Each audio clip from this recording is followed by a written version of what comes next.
No, How does that happen? I have no idea, but that's where I reset it. This is old Kim. And this is not a spring chicken today. What are we talking about? Talking about the fact that we're 10 months into the changeover to 3D on television, and the 3D networks still don't exist.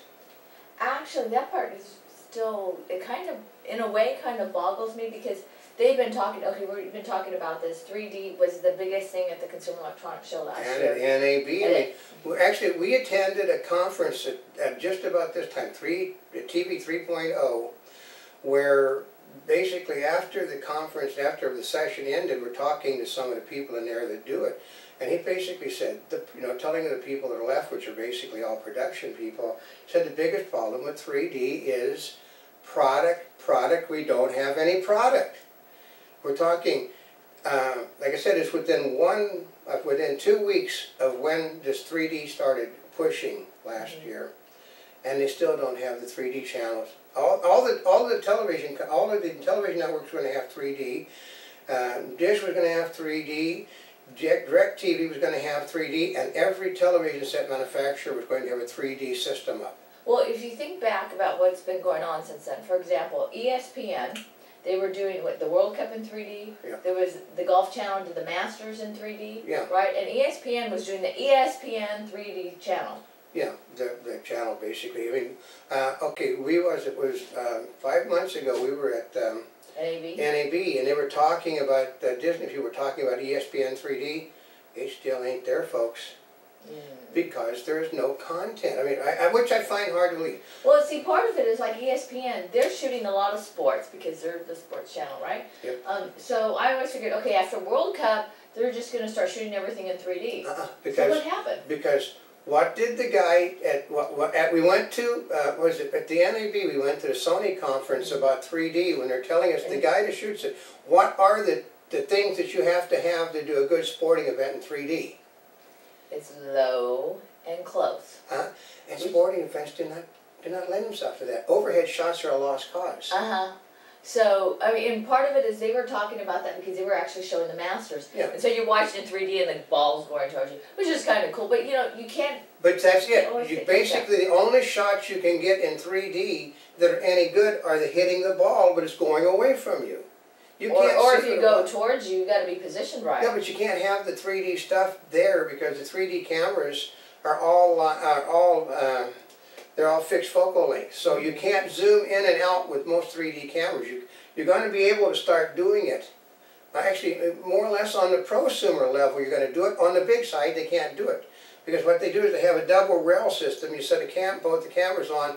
The rail system moves the fixed focal length in and out. Isn't that kind of funny? You can do it on the prosumer level, but not on the pro side. I know, it is sort of ridiculous, isn't it? But but see, nothing has progressed, and then we can't tell you where we were at yesterday. We were looking at new equipment. We were talking about buying a brand new camera because we liked the features on it, and then after we found out we couldn't get the lens on it that we wanted, the lens we want basically doesn't come with the camera. You have to buy a separate. Well, it did, but just other places probably. Well, the only place that we could get it, the lens didn't come with the camera. But we're talking to them, the salespeople. 3D is not going over well in the store, and this company is pushing the 3D. And why is it not going over well? The cost of the glasses. Cost of the glasses, because we're talking, one of the guys has a family. Oh, yeah, I said the first thing the kid does is he plays catch with his brother or sister with the glasses. And their glasses are running $250 a piece because they haven't got the cost down yet. Are you serious? He said $250 for their glasses for the sets that they're selling. selling. Imagine how pissed off you'd be. And they give you two $250s with the TV, and then you have to buy. Okay, say you got 4 people, folks. You got to have $500 more in glasses, and if two of them are kids, they'll bust 2 of them. They'll probably bust all 4 of them.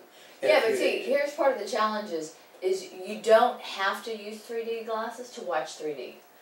But the industry's favoring it because they love those active shutter glasses because it does look really good. But it's all proprietary. They were talking yesterday while she was playing with the camera with 2 of the salespeople, and they're talking about. He said you can't use these glasses to watch that set. So basically, you're locked in. You probably could, but you can't really see the 3D. No, he said well. you can't see the 3D, you can't see the 3D period with the other glasses. Really? The active shutters are designed for the television set that they're designed for. They don't work with another competitor. It's to basically force you to do their stuff. And to watch the programming that is turned out in 3D, especially for their system. I mean, we're looking at everybody. If you have a Sony set, actually you're going to see a lot of Sony. You're going to see a lot of Sony studio products on Sony sets. You can bet on that. Yeah. If they actually turned out things in 3D, which they don't. You're going to see, JVC will have stuff designed. Basically, studios don't like it. We can tell you, I ran up the cost last night. For us to turn out 3D in Blu-ray is going to run us 3 times what it's costing us now. 3 times.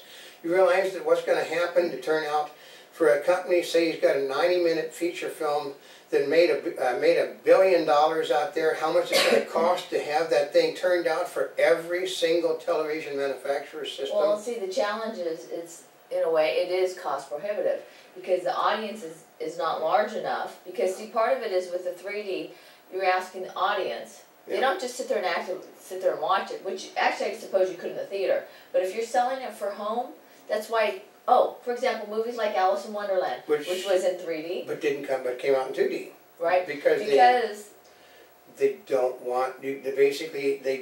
They're sitting on their butts waiting to see what's going to happen because Disney does not want to spend the money for Sony, for JVC, for LCD, for Sanyo, for Samsung. Now, wait a minute. Do they? I mean, as a producer, if they have to change the format for the 3D on the video? That will have to all be changed in the copy that they're going to give to be ran on. Okay, if it's a Sony set, it's only going to be able to run Sony 3D. If it is an LCD, it's only got to be able to do that. If it's Samsung, it's only going to be that. So would you have to buy a DVD specifically for Sony? That's what I understand. Now that's a big, which you fragment the market so much that a run of those DVDs is basically ineffective, cost ineffective. It's cost ineffective. It's called, once again, the consumer electronic industry taking it and shooting itself in the foot. Because it's why they haven't progressed. We're 12 months down the line since they started pushing 3D. 10 months away from when the consumer electronics industry started its big push. Actually, they started in October last year. Well, see, here's the surprising part. Is we've been talking about 3D, and usually the new introductions come out at CES. Yeah. But the market's changed a little bit. Things that normally might have come out in late October or the beginning of November for the holiday season are starting to come in at the end of September, beginning of October. We were talking yesterday about that stuff. The TV sets, the Toshiba sets are going to all be out 2 months before. The sets that they're going to premiere at CES are almost always at CES. In January are going to be out in the last of October. All of them. Yeah, so I don't know if maybe they're going to be promoting something further on down the line. Because part of it is they're going to throw, I'm looking at press conferences are going to be sort of, actually, we can tell you that as we understand, they basically downsized to CES, which they probably won't like. So they're moving away from where the press conferences were usually held over to the convention center. And I think they're doing that maybe because they were tipped off in advance too, that the introductions are all going to be done before CES this year. Either that or they're going to have 2 new introductions. Because here's one of the things that you can bet on is we've been talking about 3D, so things that you would normally expect to be available for later are going to be available for this holiday season, but they're coming in not in November, they're coming in earlier. Yeah, September and October. I can tell you, we've got a prosumer 3D camera that's out in November. Actually in October. It's already on sale in Europe. Well, you know, as a consumer, I mean, to me that's really kind of exciting because you get it sooner. Well, yeah, we'll have that camera. Hopefully we'll have it first. You'll be able to be one of the first people to see that camera in use because we're going to film us using the camera, which is fun. We're basically going to film in one form of 3D to do another form of 3D because the camera, the Panasonic 3D does a split screen and we use a multi-camera, which is a total different system. But it's exciting. But the fact is, basically, the system is going nowhere because salespeople don't like any of this stuff. We know the production companies don't like it because we sat at a lecture of every one of them bitching about it. They said, the consumer electronics, I say, this is a thing not being driven by the studios, it's not being driven by the customers, it's being driven specifically by the makers of television sets. You know, I mean, part of it is we sit here in Los Angeles, so it's like they've been doing one 3D thing after another. Yeah, and we passed on most of them because they don't have anything. Okay, we actually do 3D. We do we do around 20 minutes. We do 3D cartoons. We do 3D news. We do and we do all kinds of things. We do 3D sports. You know, we've been debating on whether to go to a thing in Las Vegas next week to shoot a 3D cars thing, but we do a multitude of things. But still, nobody else is. My estimation is there are around 2,000 3D productions in private hands, and we have 1/4 of them. We have 1/4 of most of the 3D output that is halfway professional done. And there seems to be no desire upon the part. I can tell you right now, I have contacted everybody out there that says they're doing 3D channels, and I've got one response back from anybody. Are you serious? None. Oh. Yeah, doesn't that say something right there? Well, and part of it is these are the companies that have been saying, oh, we have a 3D channel. Yeah. Well, we've been doing 3D content. We have a 3D channel. And we do. Our 3D channel at the moment doesn't cost you anything. You just go to YouTube, News Video Web, and 3D, and you get to watch 3D productions. Now, we are using the anaglyph. Yeah. But part of it is we can make it available in I can make it available in the clear glasses, just to, you know, there's a pair right there that are open. Okay, here's one right here. These are clear glasses, you know, which basically you can't see.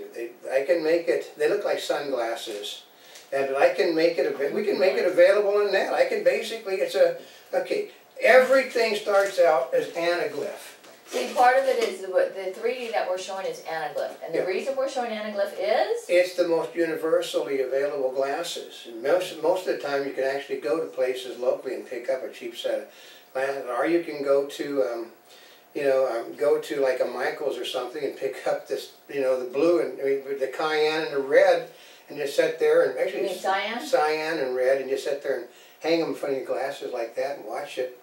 Actually, we're going to show them how to make some. We're going to show you how to make some. We'll show you the colors. Yeah, because we've got some little throwaway strips we're going to use to make some stuff. Basically, ours doesn't cost anything because we got these things years ago, you know, color swatches, you know. So we're going to show you how to do it with just something we've had available. So. Amy and I they've been available. They're older samples. I was getting ready to throw them away. Yeah, but I mean, but. There is material available, but the basic problem is I think we've got like 260, which is about 1/4 of the available material, all in one form. Everybody else is all over the landscape with different colors. I mean, like she'd been trying to watch some of the 3D stuff I've been putting out with red green, and I'm red cayenne. I can do red green. I can actually, you know, cyan. Red. You know, I can do red green. Right. I can do red green, which is green is what she has. You know, but I have to change the parameters of how I'm doing it, which means I have to, you know, and people don't necessarily have red green, but they do have red cyan available. Red cyan is traditional, which is red and blue.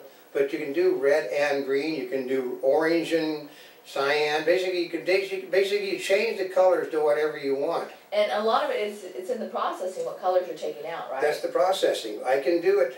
Red. I can do any color I want. I can do a split screen. I can change the size, everything in the processing, which is where 3D is actually done for the moment. Okay, well, we'll tell you, we do it exactly as they did in Avatar. We do it in the production. We do it in the back room, folks.